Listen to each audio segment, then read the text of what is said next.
We are beset by many terrible foes in these dark times. But we walk in the light of the Emperor, and we shall not let a single foe stay us from our duty. We are the sisters of the great Ecclesiarchy, and we will fight to the bitter end.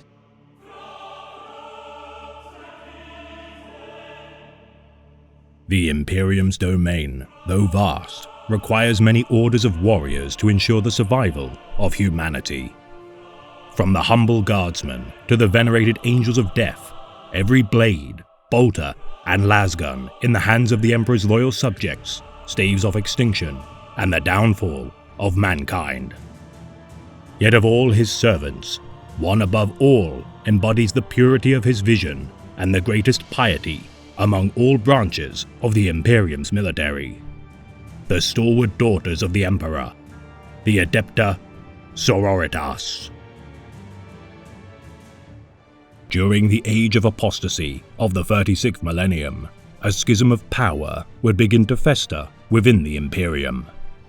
The Adeptus Ministorum, in their efforts to ensure the tithes of the subjects of the Emperor's domain, both in materials and prayers, would overstep their authority. The appointed members of the Ecclesiarchy would, in their infiltration of the Senatorum Imperialis, wield the Emperor's divine will as a cudgel and shield themselves beyond reproach. Viewed as the manifestation of the Master of Mankind's purpose, every aspect of governance and bureaucracy within the Imperium would gradually be controlled by the Ecclesiarchy, much to the chagrin of the Adeptus Administratum. Unable to fund the more secular aspects of imperial civilization, the Administratum's power would wane as the Adeptus Mechanicus and even Adeptus Astartes became alienated by the Ecclesiarchy's dominion of politics. Warp storms would ravage imperial space, separating and diminishing the effectiveness of swathes of shipping lanes and communication relays with each passing day. Entire populations of far-flung worlds would be enslaved and slaughtered by both demonic and Xenos threats, as the efforts of the imperative black ships of the Adeptus Astra-Telepathica struggled to traverse the stars. Chaos warbands, orcs and Drukhari raiders pillaged and terrorized the galaxy as space hulks spewed from the wretched maw of the Empyrean. The Emperor's angels were spread too thin, and every able-bodied guardsman fought desperate wars of survival against insurmountable odds as anarchy, heresy, and apocalyptic proclamations screamed from a million imperiled souls. Yet within this time of unrest, a singular man would seek to gain power and influence within the vacuum of turmoil and despair. The ruthless 361st Master of the Administratum, Goj Vandaya. Ascending to the position of a High Lord of Terror, Goj Vandaya's reign as one of the most powerful individuals of the Imperium's vast history would be infamous. Attaining such a lofty position through assassinations, bribes, and threats to destroy his rivals' careers, Vandaya's opposition to the Adeptus Ministorum would only further fuel his insatiable lust for power. Installing the incompetent puppet ecclesiarch, Paulus III, to the position of the Master of the Adeptus Ministorum, Vandaya began his plot to one day usurp the title for himself to secure more influence over the rule of the Imperium. Orchestrating a coup d'etat by executing Paulus III, Vandaya claimed his actions righteous in putting down a dangerous heretic. Bribing several cardinals of the Ministorum, Vandaya's selection as the new ecclesiarch of the Ministorum had been secured. Now the master of both the Adeptus Ministorum and Administratum, Goj Vandaya now held more power than any soul in the Imperium, save for the Emperor himself. The era of the Reign of Blood had begun, and it would prove to be the most bloody civil war of humanity since the era of the Horus Heresy. To fight such a war, Vandaya would require an army of only the most pious and battle-hardened warriors, and on the agri-world of San Leor, such warriors would be found. Utterly devoted to the Emperor and his holy will, the so-called Daughters of the Emperor had dedicated their lives within a secluded convent to hone their skill at arms to best slay the enemies of the Master of Mankind. demanding their fealty on pain of death. Vandire's men would reach the gates of the convent, yet be barred from entry. Recognizing the authority of the Emperor alone, his daughters refused to allow a mere man to command their order. Beseeching the sisters for a chance to enter with a small band of retainers, the convent allowed such a request to enter their holy grounds. Announcing that he spoke with the Master of Mankind's voice, Vandire asserted to the daughters of the Emperor that should he speak false, he would be slain. Brandishing a rosarius in his hands, Vandire ordered the member of the convent, Alicia Dominica, to fire a weapon upon him. Firing a las pistol aimed at the heart of Vandire, upon impact, his body would be consumed by a blinding holy light and remain unscathed. Proclaiming Goj Vandire as the conduit of the Emperor's divine will, his daughters knelt and pledged their fealty to the High Lord. Yet little did the daughters know that Vandire had hidden an energy field projector within his rosarius, and with his deception complete, renamed the Order of the Convent as the Brides of the Emperor. Now serving as his personal bodyguards, their enhanced training and armaments would prove invaluable in both protecting his person and dispensing his judgment upon his enemies.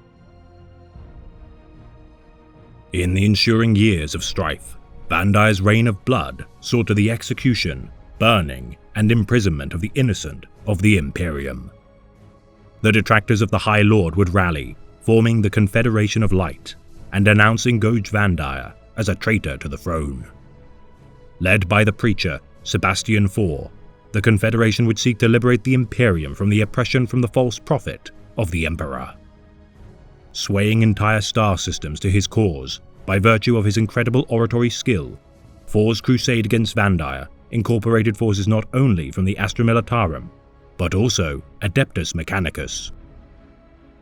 Fabricator General Gastaf Hediatrix roused the High Lords of Terra to oust Vandire from power, yet for his intervention, Vandire decreed that both the Mechanicus of Mars and Adeptus Astartes were heretics and traitors to the Imperium, before dissolving the Senatorum Imperialis entirely. The Emperor's angels would respond to such an affront to their honor by committing their vast might to slay Vandire, and with the intervention of the Imperial Fists, Black Templars, Firehawks and Soul Drinkers chapters, the Astartes would assault the Ecclesiarchal Palace of Terra during 378.M36. Launching drop pod assaults onto the palace, the Space Marines would expect only the soldiers of the Fraternus Templar to be present within, yet too late realize the error of their miscalculation. The Brides of the Emperor, clad in power armor and wielding bolters instilled with righteous fury, stood defiant against the Astartes' assault. Taking casualties from their unknown opponents, the Space Marines were forced into a protracted and bloody siege of the palace complex. With the intervention of the mysterious custodian guard, Longinus, the venerated warrior of the Emperor, would seek out Alicia Dominica and her trusted battle sisters. Taking them to the Golden Throne for an audience with the Emperor himself, though no evidence of what transpired at this fateful moment remained, the outcome would be swift. Emerging from the presence of the God Emperor of mankind, instilled with a barely contained fury, Alicia Dominica and her sisters marched into the audience chamber of Goj Vandire. Renouncing him as a heretic and traitor to the Imperium, the last words of Goj Vandire before his execution by Alicia's hand would be, "I don't have time to die. I'm too busy." Beheading the High Lord with her power sword and splitting his rosarius in two, Dominica had ended the terrible reign of blood.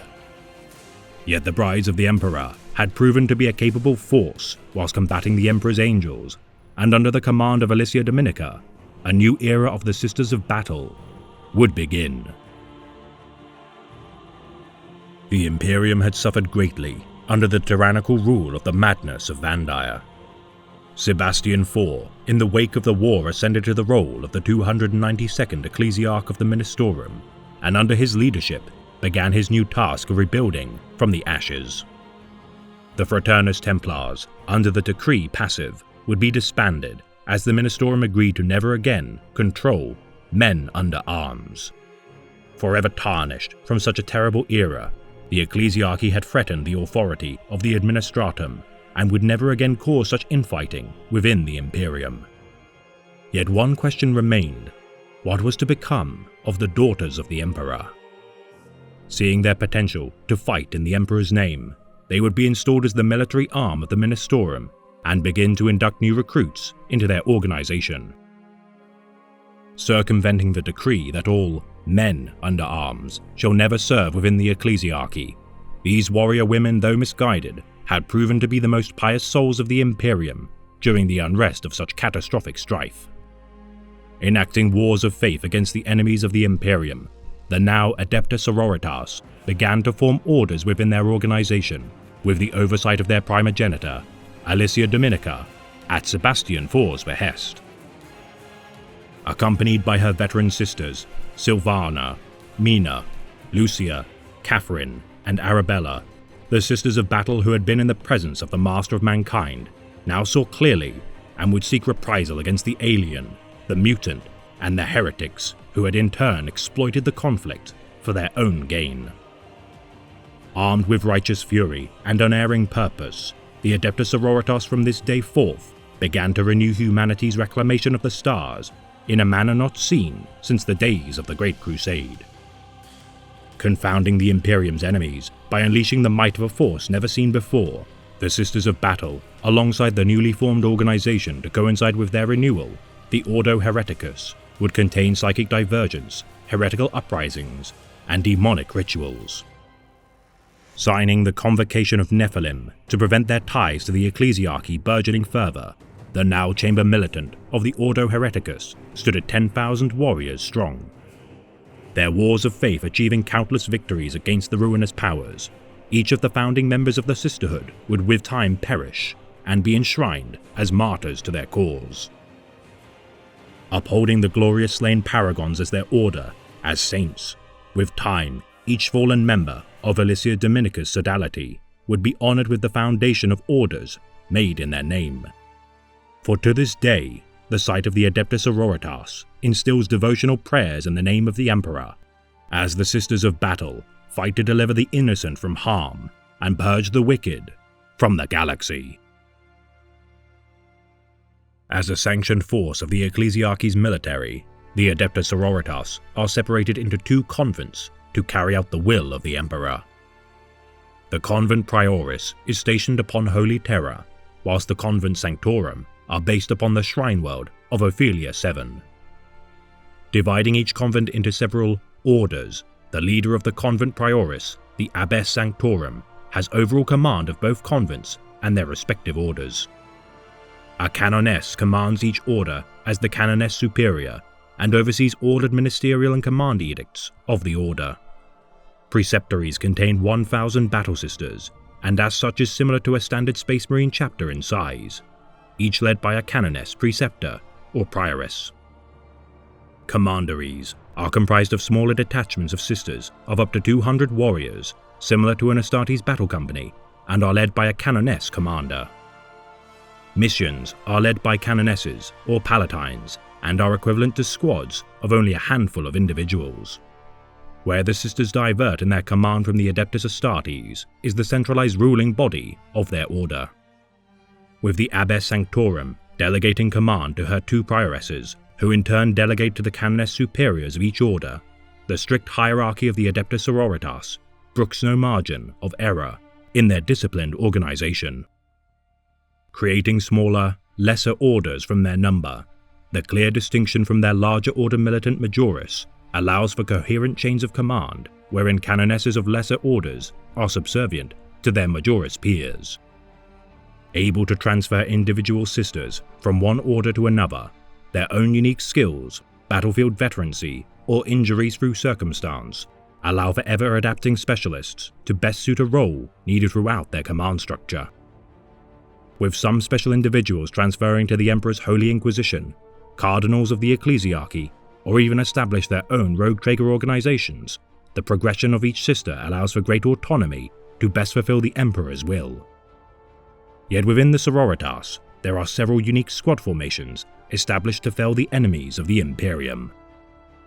Sororitas command squads draw from the elite Celestians and are the blade against the darkness.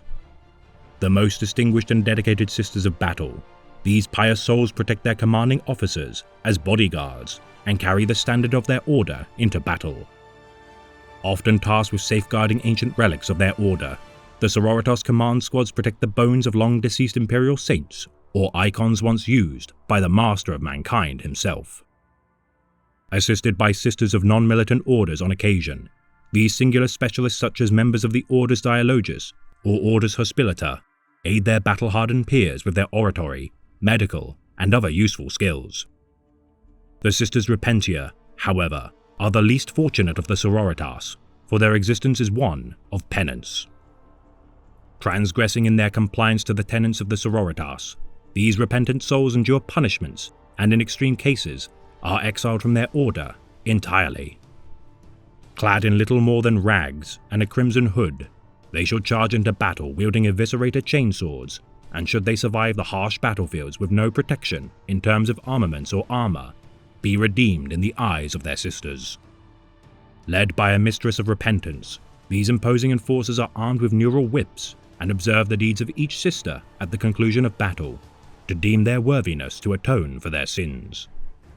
Recruiting new aspirants from the Schola Progenium under the advisements of the drill abbesses of the ecclesiarchy, only the most fervent adherents to the imperial cult shall ascend to such a prestigious organization. Subjected to lengthy trials within both the convents of Terra and Ophelia 7, each aspirant is tested to best assign them to a suitable order. Every aspirant shall undergo basic frontline combat training, regardless of their assignment, and swear vows to the Emperor to complete their basic training.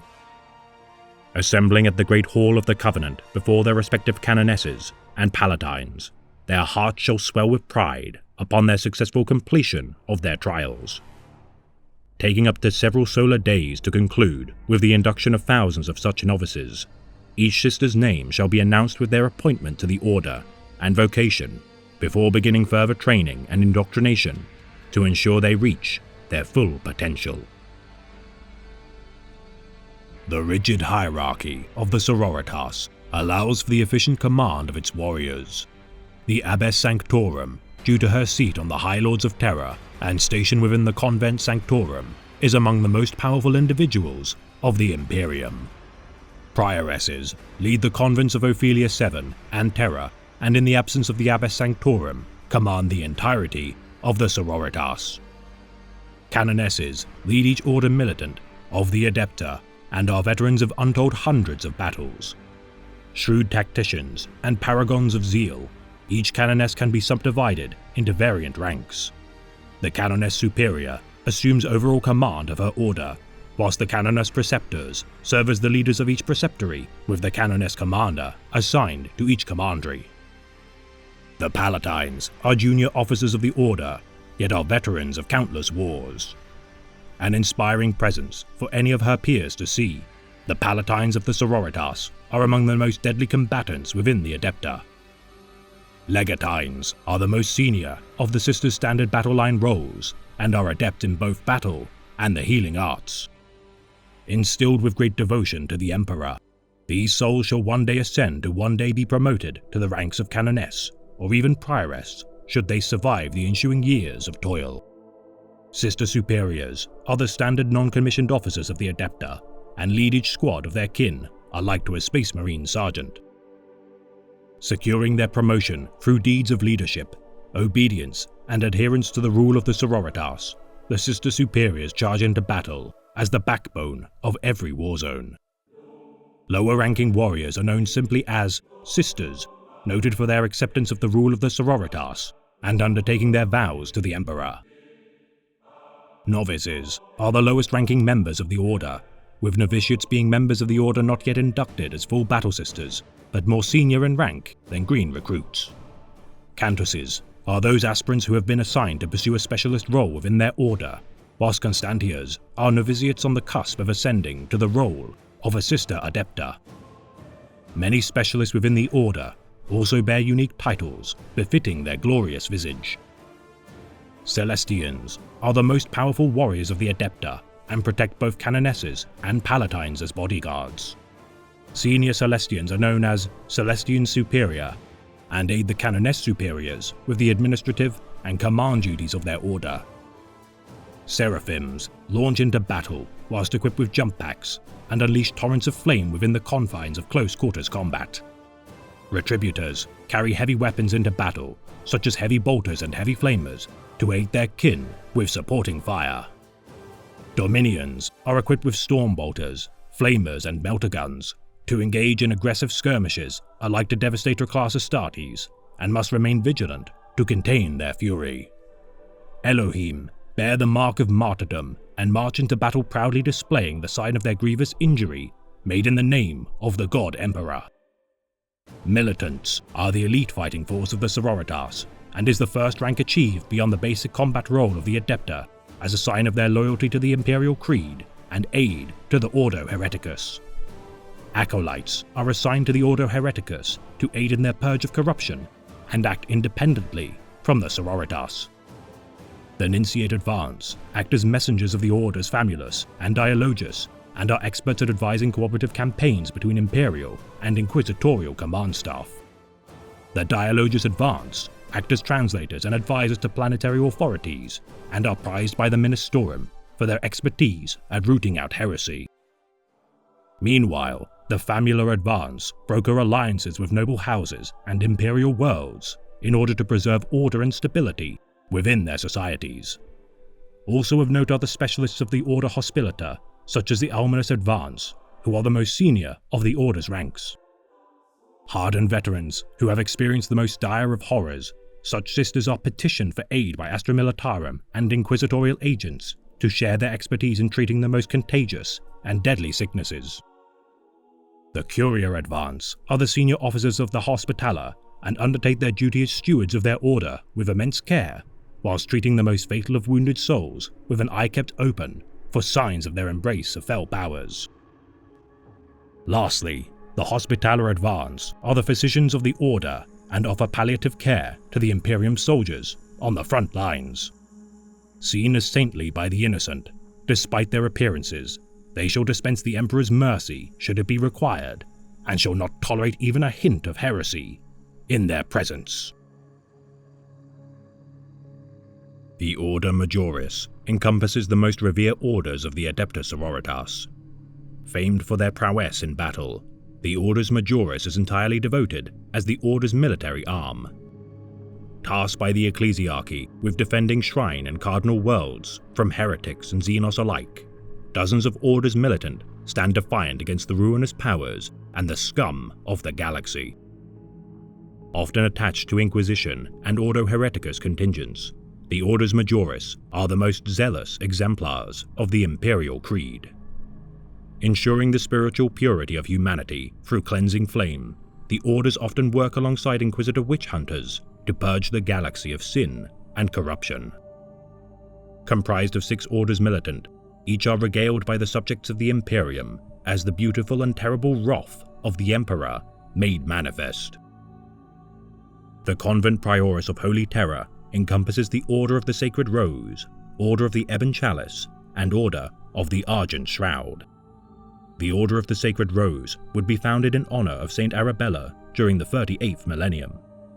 Perceiving their duty as the conduits of the Emperor's will, they believe that through their actions, they shall harness his infallible wisdom to best defend the Imperium. Victory in battle alone shall bolster their faith, with each warrior of their order trusting that their devotion shall be rewarded with the preordained slaughter of their enemies. Seeing the death of their kin as part of the Emperor's divine plan, each martyr made in the name of the Order of the Sacred Rose shall be kindling to further emblazon their faith. Wearing white power armor with black vestments, the lining of their cloaks and weapons are trimmed with red. The symbol of their order, a sacred white rose, epitomizes their martyr's pure soul as the liberator of the innocent from the clutches of the faithless and the boundless miracles she had performed. The Order of the Ebon Chalice would be founded in honor of the primogenitor of the Sororitas, Saint Alicia Dominica, during the 36th millennium. Eradicating several Chaos warbands during their millennia of service, the Order of the Ebon Chalice would sacrifice their lives dearly to cull the most wicked enemies of the Imperium. Inducting only the most promising recruits into their ranks, the trials of the Ebon Chalice are the most grueling of all the orders of the Sororitas. Harnessing both their faith and martial prowess, the Sisters of the Ebon Chalice march into battle, clad in the colors of the original Daughters of the Emperor. Black power armor, covered in white vestments with red piping, their symbol of a chalice filled with skulls and fire, represents the knowledge imparted under Saint Alicia Dominica during her audience with the Emperor upon the Golden Throne.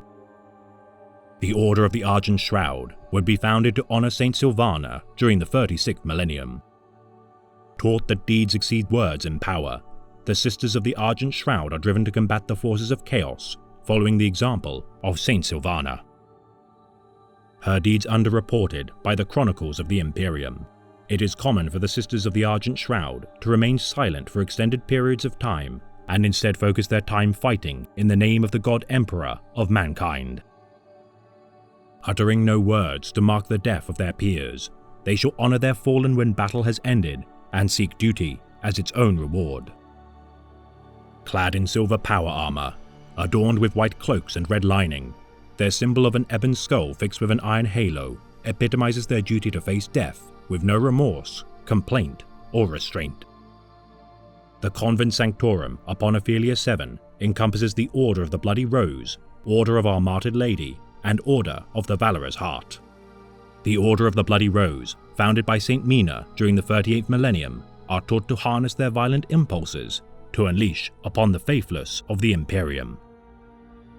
Fueled by hatred of the unclean, their blood-red armor, imposed upon purest black and white vestments, is imposed with the icon of the fawned, blood-drenched rose of Saint Mina upon two cross-knife edges, symbolizing their ferocious demeanor. Praying for the Emperor's blessings when charging into battle, upon facing the champions of their enemies, they shall be shrouded in crackling energies as their eyes glow deep red with rage. Tears of blood shall streak from their eyes, as they are imbued with divine speed and pious hatred, as they embody their martyr's wrath in battle.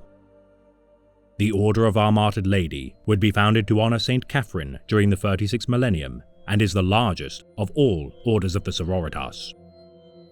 Righteous in their unrelenting pursuit of the wicked of the galaxy, the Order of Our Martyred Lady have fought during the most crucial battles of the 41st millennium, such as the Fall of Cadia and Third War for Armageddon. A beacon of hope for humanity, clad in black power armor and red trim to honor their slain during the War for Armageddon, their icon of an Ankh, imposed with a white skull, symbolizes their willingness to fight and die in the name of the Emperor, no matter the odds. The Order of the Valorous Heart, founded in honor of Saint Lucia during the 36th millennium, are consumed by a need to atone for their sisterhood's past sins. Accomplices to the High Lord of Terror, Goge Vandire, during the Age of Apostasy, the Sisters of the Order of the Valorous Heart comprise the largest amount of Sisters Repentia of any order. Wary of any who profess to be prophets of the Emperor, the Valorous Heart root out heresy across the galaxy and do not spare their scrutinous gaze, even among their own ranks. Clad in black power armor and cloaks, these sisters emblazon their sigil of a Maltese cross centered by a red heart. Their order's banner depicting Saint Lucia with a single drop of blood running down her cheek. Their duty to absolve themselves of their past sins drives them to never again falter in the name of the Emperor. Though many regard the Adeptus Sororitas to be deadly warriors, not all within their ranks find purpose in slaying the foes of the Imperium. The Order's Hospilata act as the frontline medics of the Sororitas and heal the sick and wounded, whether derived from battle or Imperial relief efforts. Administering care within countless hospitals and clinics across Imperial space, to look upon the face of a Hospilata is to observe the compassion of the Emperor. Cooperating alongside Astra Militarum regiments within the most hazardous of conflicts, the Orders Hospitaller are divided into 4 primary orders. The Order of the Cleansing Water and Order of the Touch hail from the Convent Prioris of Terra, whilst the Order of the Eternal Candle and Order of Serenity hail from Ophelia 7. The Orders Famulus aid the planetary governors and nobles of the Imperium in educating and maintaining their households. Acting as advisors and reminders of their duty to serve the Master of Mankind, should any such family step out of line with the ordained vision of the Emperor's holy decrees, they shall enact his judgment in his name. Maintaining records of each family's genealogical characteristics, the Order Famulus regularly test such genetic materials for signs of mutation or corruption. The Order of the Holy Seal and Order of the Sacred Coin hail from the Convent Prioress of Terra, whilst the Order of the Key and Order of the Gate originate from Ophelia 7. And finally, of the major orders of the Sororitas, the Orders Dialogus serve as the translators of the Imperium. Communicating using Low Gothic at the behest of inquisitorial agents and other organizations, the Sisters of the Dialogus study Xenos texts and artifacts in order to better understand and exploit their customs and cultures. The Order of the Sacred Oath and Order of the Lexicon hail from the Convent Prioress of Terra, whilst the Order of the Holy Word and Order of the Quill hail from Ophelia 7. Yet whilst these orders form the vast proportion of the Sororitas' strength, there also exist smaller orders minoris of varying size. It is unknown how many of such minor orders exist or have since become extinct. As with time, some will become major orders in their own right, whilst others are little more than garrisons on middling worlds. Orders such as the Order of the Black Sepulchre, Order of the Blue Rose, Order of the Fiery Tear, and Order of the Wounded Heart would be honoured for their service facing the foes of the Imperium, whilst orders such as the Order of the August Vigil, Order of the Eternal Gate, and Order Madrigar fulfill support roles such as the retrieval and containment of Chaos artifacts or defense of holy relics of the Emperor. Exceeded only by the Emperor's angels and his personal guard, the Adeptus Custodes and Raw Strength, the Adeptus Sororitas are among the fiercest and best armed warriors of the Imperium. Armed primarily with bolters, multi-melters, and flamers, the Sisters of Battle purge the wicked from the galaxy with cleansing holy flame. Unable to interface with power armor, alike to the Adeptus Astartes, the lack of black carapace, gene seed, and organ implantation within the Sororitas precludes them from bonding with their armor directly. Despite their lack of mobility in comparison to the Astartes, the armor of the Sororitas forged within the heart of Mars is incredibly light and durable enough to protect its wearer from even the deadliest of weapons. Similar to the armor of high-ranking Inquisitors, the power armor of the Sisters of Battle increases their innate strength and allows for no reduction in their own mobility. Hospitalla's power armor is more heavily reinforced due to the nature of their battlefield role and bears a distinctive hooded habit to more easily distinguish from regular battle line sisters. Their cloth and cowls, heavily coated with the smell of incense and unguents, each sister's battleplate is treated to seal the wearer from the corrosive touch of toxins to better protect their user. Armed with Godwyn Deo's pattern standard and storm bolters, these bolt guns are specifically designed for the use of the Sororitas. Each personally blessed by the canoness of the sisters' respective order, each successful initiate of the Sororitas is presented with such a weapon upon their promotion to the rank of Battle Sister. Venerating such armaments as heirlooms, each bolter is meticulously maintained by specialist veteran labor serfs and servitors. The elite Seraphim are armed with Inferno pistols and hand flamers, and upon descending into battle using their jump packs, based off the designs of Astartes models, unleash devastating cleansing flame requiring minimal promethium fuel. Bearing blessed standards into battle, these symbols of the Sororitas' piety are thrice blessed by the convent's prioress before the order's march into battle. Creating Chaplet Ecclesiasticuses, each adamantium prayer bead represents 10 acts of penance made in the name of the God Emperor, and are worn on the neck or waist of each sister. Tattooing the fleur-de-lis upon their faces, the symbol of their order represents their devotion to their cause, and each sister may choose to mark their skin further with ritual scarring of symbols of the ecclesiarchy, inquisition, or iconography of their order. Wearing Rosaris amulets and gorgets to protect themselves from physical and spiritual harm, the greater one's faith to the Emperor is, the stronger the force field it creates shall be. When engaged in close quarters combat, the Adeptus Sororitas wield all manner of melee weaponry. From neural whips, power swords, storm shields, and their specialist Praesidium Protectiva shields, said to be forged with fragments of armor worn by the Master of Mankind himself into their construction, only the most senior ranks of the Sororitas carry such mastercrafted artifacts into battle. Further bolstered by battalions of armored vehicles such as Rhino tanks, the Sororitas also house specialist vehicles unique to their organization. The Immolator, derived from the Rhino chassis, is armed with twin heavy flamers and excels at carving swaths through short-range targets.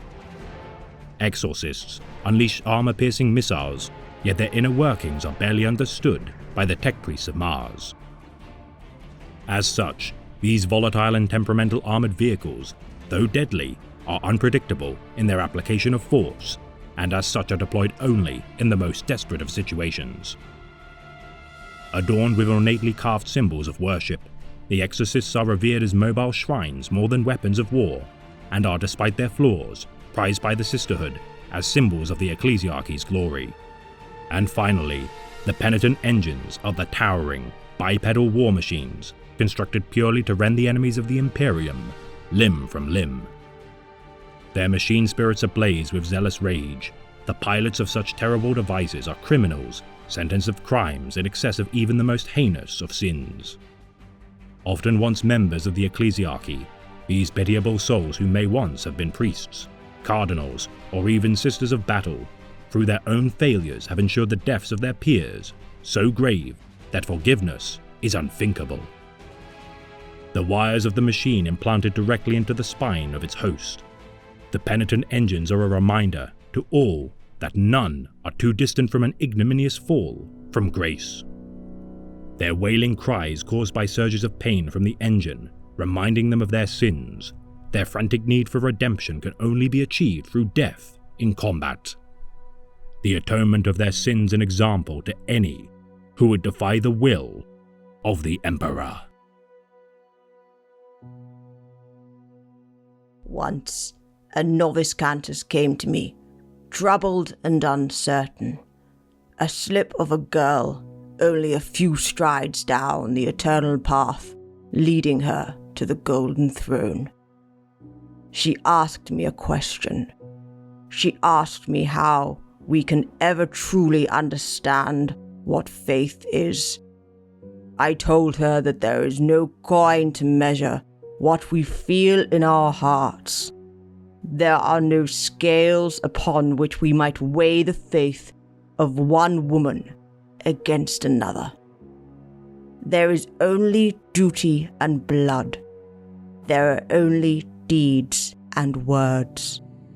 There is only the service to the God Emperor, and the price that demands from each sister only to be known by him. But know that whatever fears must be faced, whatever hardships endured, that price is forever worth its full cost.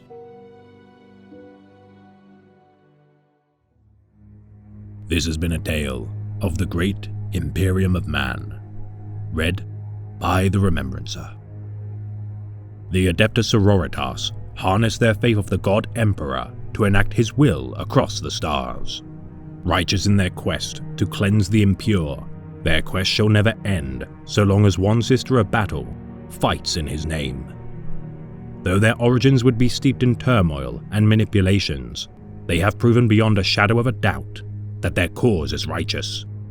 For the Master of Mankind has personally endorsed the devotion of their order in preserving humanity in his name, and none shall escape their fervent crusade to expunge the wicked.